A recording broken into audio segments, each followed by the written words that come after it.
Welcome back. I'm Austin Westfall. Lots to discuss, as always, in the Middle East. Dr. Alon Burstein is here with me, as always, Alon. Good to see you. I wasn't quite sure where to start today. There's a lot of different angles that we could come at this from. I'm going to start with ceasefire negotiations in Gaza, though. It's something that you and I have been texting back and forth about for most of the day. There's a ceasefire proposal on the table. It's a 60-day ceasefire. What is Hamas saying about it? It seems like we've gotten positive indications from the Israeli side. What's the other side saying? It's good to see you, Austin. It really depends, throughout the day at what moment you ask, but also throughout the last month or 3, 4 months. What is being discussed is the Witkoff proposal. Steve Witkoff, so Trump's emissary to every conflict zone in the world, has proposed a way to move forward in the deadlock between Israel and Hamas. And this has been negotiated between the sides basically since March of 2025. In the end of May, there was a breakthrough that happened. And then also Israel agreed under certain terms, and Hamas brought back different terms, and then negotiations collapsed, and we had the outbreak with Iran. Now, all of a sudden, in the last couple of days, we have seen advances that were made. We'll talk about them possibly later, but in truth, I will say Israel has agreed to what the new and updated Witkoff deal, which really is Israel agreeing to what Hamas demanded already back in June.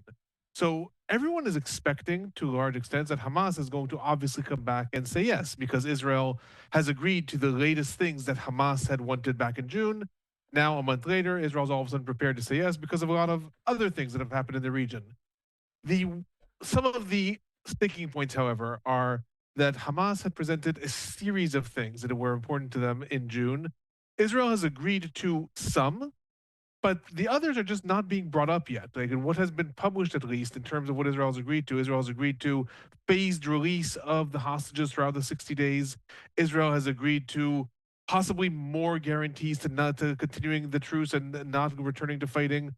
But it hasn't exactly been said what this new deal is and what Israel has agreed to, and especially the other terms that Hamas wanted, regards to humanitarian situation, etc. Those are still to be worked out. So there's a lot of positive indication that is coming out. Hamas sources, the Al-Aqsa news site of Hamas, has said that Hamas is going to respond positively. Qatar has said that they expect Hamas to respond positively. Hamas has said they're looking at this favorably, but they're still negotiating. Everyone's expecting Hamas to say yes, but what's important, I think, what I'm trying to get at is even if Hamas says yes at this point, we're still not there. Then the sides have to sit down and finalize those last sticking points, and that is going to be the challenge of probably the coming week. So last week, President Trump said, and in fact, he predicted a ceasefire within a week.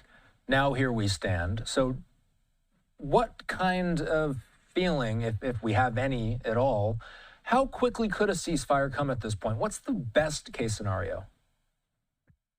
The best case scenario, if you want to say like how fast could it happen if all sides, I'm not even going to pretend to say all sides start loving each other, but all sides agree to come to a framework, we would probably be looking at a declaration. Israeli Prime Minister Netanyahu is coming to the White House on Monday.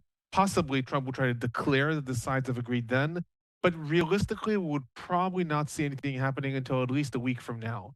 Because even if the sides agree, let's say that they agree actually on the framework that Witkoff is now proposing, which again, everyone expects Hamas to come back and say broadly yes, but now let's talk about the details. There are details to talk about, and those details include, I would say, 3 or 4 very complicated things that the sides are still going to argue about. Doesn't mean that it's going to break down, but they're still going to argue about. The first is the identity of the Palestinian prisoners that will be released in exchange for the Israeli hostages. Who are they and how many are they? The sides have not agreed to that yet. There have been different proposals, but they haven't agreed to that. And Hamas is probably going to demand some very, very prominent names like Marwan Barghouti and others that Israel's not going to agree to release, or at least it hasn't in the past. So that's one. Another is the issue of humanitarian aid coming in. Israel is insisting, it's adamant, that the Gaza Humanitarian Foundation, the foundation that is run by the United States, but it's pretty much been exposed now as funded by Israel, be the one to administer all the humanitarian aid coming in. In turn, Hamas is demanding that the humanitarian aid come in the previous mechanism that was run by the UN, that Israel said Hamas then ends up stealing most of the aid. So that's another thing the sides really do not agree on, and they'll somehow have to work that out. Then there's also questions of the IDF redeployment. According to the original Witkoff deal, the IDF was going to redeploy in the Gaza Strip to the positions of March 18th. That's before the previous ceasefire broke down. There was a return to fighting. Israel previously said absolutely not. It was not going to do that. Now it's unclear. Again, Trump has stated that Israel agreed to the terms, but what exactly that means, even if Israel does agree to redeploy, Hamas is going to have different ideas as to what that means as opposed to Israel. So that's the third thing. And the fourth thing, and this is really the most important thing for Hamas, Hamas has demanded throughout the entire time that any deal lead automatically to a complete ceasefire and an end to the war, that the truce be automatically extended if the sides do not come to an agreement within the 60 days, that the truce be automatically extended until the sides do manage to come to a truce. Israel has always rejected that and has always said, no, you have to be allowed to return to fighting. What has been agreed upon now, we don't actually know. We know that Witkoff was changing the wording a little bit to say that so long as negotiations continue in good faith, then fighting will not resume. Hamas rejected that and said, no, that allows Israel to at any point say they're not in good faith. So now the terms changed a little bit as long as negotiations continue, but we don't actually know. And once that's published, then we have to see, do the sides actually agree to this? So in the best case scenario, even if Hamas comes back and says yes, I'd say it's at least a week. Maybe we'll have a declaration that this is going to happen, but at least a week until the sides work this out. And again, the situation is so volatile. Any one of those things can be enough to break the negotiations down. But at this point, both sides seem to have a large impetus to actually move forward all of a sudden, and that's coming together at the same time for the first time, or maybe the second time since the war began. So, as you mentioned, on July 7th, we do expect Benjamin Netanyahu to visit the White House. Alone, other than a declaration of a ceasefire being achieved, what are we going to be listening for that day? There's not only Gaza at hand, but we're also still looking at the Iran angle to everything, correct? We are looking at the entire region. You know, Iran is really one of the arenas that certainly Trump and Netanyahu are going to discuss. But really, there we pretty much expect them to be just patting each other on the back. You know, the two leaders launched that operation. Netanyahu heavily supported within Israel when he launched that operation, but it was still pretty daring. And then within, you and I were speaking, within 10, 11 days, there were questions. Wait a minute, if you can't destroy Fordo yourself, why did you launch this? In turn, Trump, amidst a lot of internal criticism, launched the attacks on Fordo. The intelligence agencies are still debating what exactly happened, but both the leaders are saying we've succeeded in Iran. So obviously the sides are going to talk about moving forward, a possible treaty between the United States and Iran. But really, with regards to Iran, I expect mostly to see congratulatory statements from both of them to each other. The main elements that are going to be discussed, I would say, relate more to the regional peace agreement that Trump would like to see and that Netanyahu desperately needs. Trump would like to see not just an end to the war in Gaza, he wants to see the region moving towards a different style of diplomacy. He wants to see the new regime in Syria recognizing Israel and Israel recognizing the new regime in Syria and withdrawing from territory in southern Syria that Israel invaded after Assad was toppled. He wants to see normalization between Israel and Saudi Arabia because that also has vast economic benefits. If that were to happen, there are a lot of things that could happen with regards to running commerce from Saudi Arabia through Israel to Europe that would eventually also benefit the US markets. So he wants to see this. That's Trump's angle. Meanwhile, on Netanyahu's side, Netanyahu, this has been the case throughout the entire war. He is held by his hawkish right-wing government who are saying, if you stop the war in Gaza, then we will topple your government. Netanyahu himself, has wavered. He'll go to deals, he won't go to deals, he'll accept, he won't accept. He has wavered. But the hawkish right-wing elements in his government have repeatedly said, we will overthrow your government if you go to hostage deal. And Netanyahu himself has said that's one of the reasons that he has not gone to hostage deal until now. So in order to move forward with this, and seemingly he really wants to now and is being told by Trump that you have to move forward with this, he needs this to be much larger than Gaza. Netanyahu and Israel, the Israeli government, needs the declaration to be there is going to be a new regional deal. Brackets, there'll be the end of the war in Gaza and possibly an Israeli withdrawal, but let's all focus on possibilities with Saudi Arabia, Syria, etc. So I expect the sides are going to be really talking much more about that and how to achieve that. I will also say, in my own estimate, all the other parties, Saudi Arabia and Syria, have some interest in moving this forward, but they are a lot more hesitant at this point. They, for internal political reasons, cannot afford to move forward with full recognition of Israel or looking at normalization agreements as long as the Israeli Palestinian conflict theoretically used to be until it's resolved. No one's even talking about resolution now, but as long as there's the possibility of the war restarting up. So Netanyahu would like to see that, Trump would like to see that, but I expect that we'll probably see vague messages about that, them saying there will be a ceasefire and this will be part of a future aspiration for regional things. Because as much as they would like to see that moving forward, it's hard to see Saudi Arabia agreeing to move forward with this if, in fact, the ceasefire can collapse and fighting resume in 60 days. And Syria is a bit of a different question mark also, but again, they're not going to risk their political situation in order to gamble on this unless the United States really guarantees that the war is over. We saw this today. This was interesting. Jennifer Griffin put this out. Brett Baer getting the scoop. We have just the first sentence or so up on the screen here, but I've got the longer tweet in front of me. I'm going to read most of it. She says, new, per Brett Baer, the Saudi defense minister was on a secret visit to the White House today, and he met with Trump this afternoon to discuss Iran, peace talks, a Gaza deal, and possible normalization with Israel ahead of Netanyahu's visit next week. Multiple sources have confirmed to Fox News that the Saudi defense minister secretly visited the White House today and met with key officials, including President Trump. KBS is the younger brother of Saudi Crown Prince Mohammed bin Salman.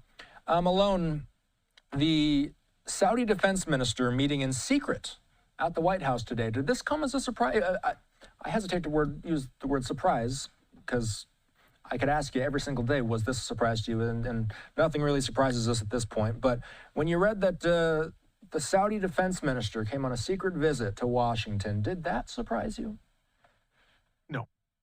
It certainly did not surprise me because Saudi Arabia has, for the last decade, played a very interesting game with regards to the alliances of the United States and its position vis-a-vis Israel, Iran, Yemen, and lots of other countries that, again, the United States you hear about less, but they're really important to world commerce and to the regional alliances, whether it's Oman, whether it's, the areas, Ethiopia and Somalia. Like Saudi Arabia has a lot of regional power and a lot of interests in the area.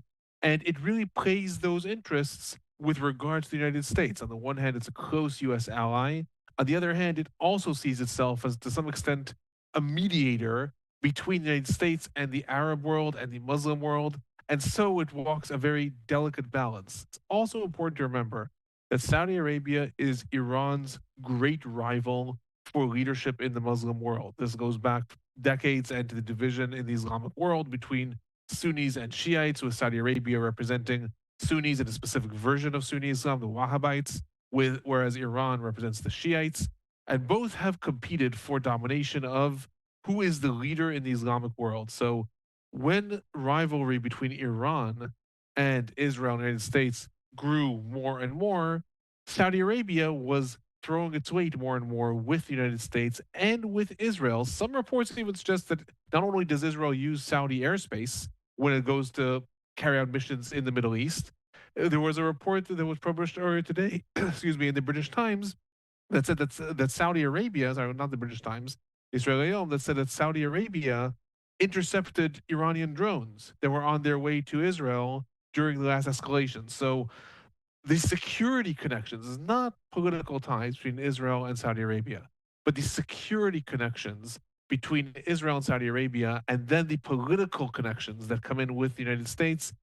I think that these talks are happening all the time. Why a secret mission at this point, right before Netanyahu comes, I would say may have less to do with the fact that Netanyahu is coming and they wanted to meet there before, and may have more to do with the fact that Israel's Minister of Strategic Affairs, Ron Dermer, is currently in the United States. Ron Dermer is by far the closest ally to Netanyahu right now. Netanyahu has gone through a lot of allies and political opponents that have become allies over the years, but Ron Dermer is right now his right-hand man. He's again like Steve Witkoff to Trump. He is Netanyahu's right-hand man to anything to do with talks that relate to Iran. He is Netanyahu's appointed man that goes to the negotiations. He is in D.C. He has been talking to President Trump and to the negotiating teams. That is the reason that Trump put out that tweet saying we've worked hard with the Israeli delegations. I would bet that the Saudi Minister of Defense came to the White House. He probably did not only meet with Trump, probably also met with either Ron Dermer or at least the Israeli delegation, and that is the reason that was kept in secret. It obviously is related to the upcoming Netanyahu visit and the regional decisions, but I think that the secrecy has more to do with the fact that the top-ranking Israeli delegate, that is the closest man to Netanyahu, just happened to be in D.C. also at that same moment. One more thing before we go. We got to talk about Iran. This is the latest post from Supreme Leader Khamenei. It was on June 26th, which is a week ago today. Have we heard from the Ayatollah alone? And have we heard of any new diplomatic negotiations related to ramping down Iran's nuclear program? We haven't heard a lot from the Ayatollah, and there is a lot of speculations about Khamenei. Is he sick? Is he being held in a bunker? Again, there's some rumors that his advisors are telling him that Iran managed to destroy Israel's nuclear program in Dimona, and half of the Israeli government that he's living in a different realm in terms of what happened. And there's, of course, I would argue, more substantiated reports that he's living in a bunker and still putting out things while trying to figure out, wait a minute, where do we go from here? To what extent are we damaged, and can we rebuild things, and where is that going? So we haven't heard from him. The Iranian political leadership right now is busy actually just restaffing, like still appointing now new generals and new commanders for the Revolutionary Guards. And very interesting things are happening within the Quds force. I'm not going to get into it in terms of the identity of people that are being appointed, but Iran is busy internally with that. I think this message is more just, the external. Meanwhile, reminding everyone that we have not taken a step back from our bullying and threatening tactics while we're still looking internally.